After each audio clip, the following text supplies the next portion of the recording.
नमस्कार. व्हिडिओज कारण की थोड्या दिवसांपूर्वी अप्पा परबांची एक व्हिडिओ व्हायरल झालेली, ज्यामध्ये शिवाजी पार्कवरपासून ते पुस्तकं विकतायत.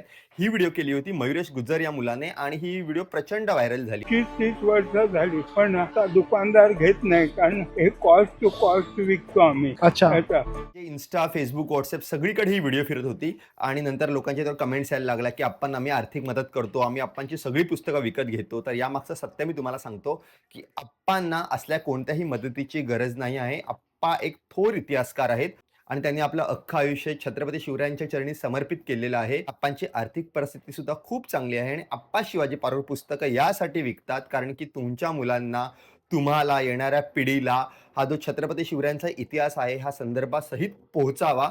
त्यासाठी सगळी तळमळ चालू आहे आणि त्यात ते काही कमवत नाहीयेत, कारण की प्रत्येक पुस्तकाची किंमत आहे ना 100च्या आत आहे. त्यामुळे कमवायचा विषयच नाहीये.